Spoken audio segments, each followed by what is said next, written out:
Shibuya arc is hands down one of the best arcs in anime history. इस arc में बहुत ज्यादा इंसेंट movements and fight scenes हैं। हाँ, ये आर्क बहुत ज्यादा इंटरेस्टिंग एंड फन है, लेकिन इस आर्क में कुछ ऐसे मूवमेंट्स हैं जिसकी वजह से बहुत सारे लोग जेजेके का एनिमे एंड मांगा छोड़ चुके हैं।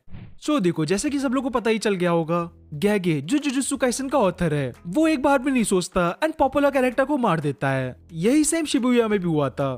सो एनीवे, शिबुया आर्क में गेगे ने किस किस को स्टोरी से रिमूव किया है और बेसिकली मारा है। ऑब्वियसली इसमें स्पॉयलर्स होने वाले हैं, सो मैं पहले ही वार्न कर रहा हूँ।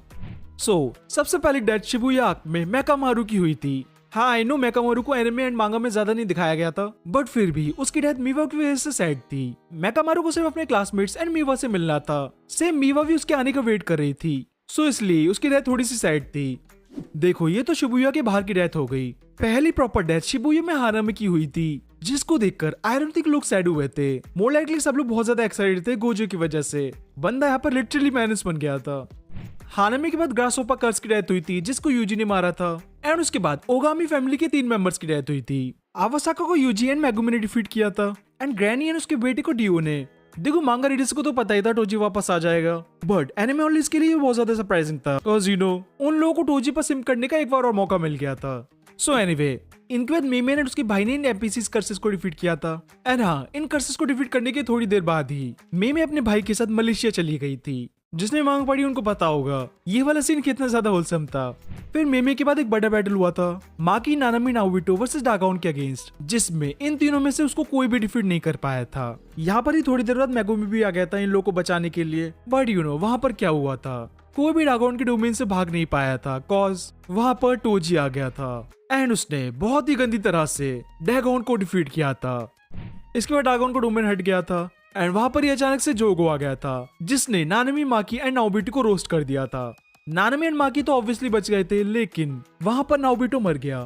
फिर जोगो यूजू को 10 फिंगर्स खिलाता है एंड वहां पर ये 2 हाई स्कूलर्स नानाको एंड मिमी को भी होती हैं।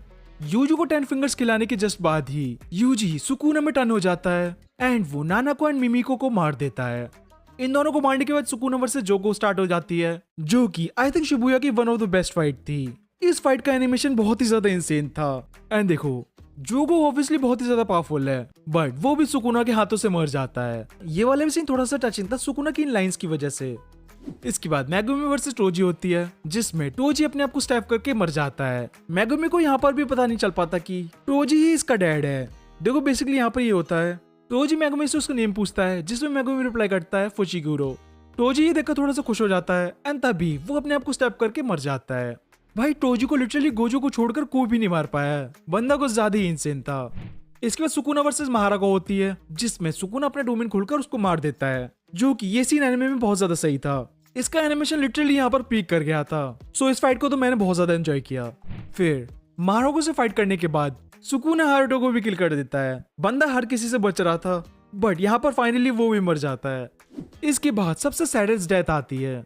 यूजी फाइनली वापस अपने नॉर्मल सेल्फ में ट्रांसफॉर्म हो जाता है एंड फिर वो फाइट को ज्वाइन करने के लिए स्टेशन में जाता है। वहां पर यूजी के जस्ट सामने ही माहितो नानामी को किल कर देता है, जो कि बहुत ज्यादा ही हार्ट ब्रेकिंग था। ये डेथ सबके लिए बहुत ज्यादा शॉकिंग थी, जैसे कि तुम लोग इनका रिएक्शन देख ही सकते हो। यूजी भी ये चीज बिलीव नहीं कर पा रहा था एंड वो बिल्कुल रेज मोड में चला गया था। एंड देखो, द थिंग अबाउट नानामी इज वो इस जॉब को छोड़ना चाह रहा था, बट यू नो छोड़ नहीं पा रहा था इन लोगों की वजह से। एंड इसकी डेथ एनिमे में मांगा से ज्यादा सैड थी, कॉज इन्होंने एनिमे में ये नानामी का एक्स्ट्रा डांस वाला सीन ऐड कर दिया था। सीरियसली भाई, लोग पागल हो गए थे नानामी की डेथ के लिए। बट हाँ, हैंड्स डाउन ये जेजेके की सबसे सैड डेथ थी। सो एनीवे, माहितो नानामी को जस्ट मारने के बाद ही नोवारा को भी मार देता है। अब देखो, जब तक मैं उसकी प्रॉपर बॉडी नहीं देखूंगा या फिर न्यू चैप्टर्स में किसी को भी कहते हुए नहीं सुनूंगा कि हाँ वो मर चुकी है, तब तक मैं नहीं मानने वाला कि वो मर गई है। आई मे बी कोपिंग पर या। इसके बाद यूजी बिल्कुल टूट सा जाता है एंड वो अपने इमोशंस को कंट्रोल नहीं कर पाता, बट तभी वहां पर टोडो आ जाता है। टोडो यूजी की हेल्प करता है माहितो को डिफीट करने में, लेकिन उस मोमेंट में टोडो का एक हाथ कट जाता है। देखो, सबको पता है टोडो की सीढ़ी उसके हैंड से रिलेटेड है, सो उसके हाथ कट होने के बाद गैगे के हिसाब से वो यूजलेस हो गया है, इसलिए उसको सीरीज में अभी तक नहीं दिखाया, लेकिन हाँ वो अभी भी जिंदा है।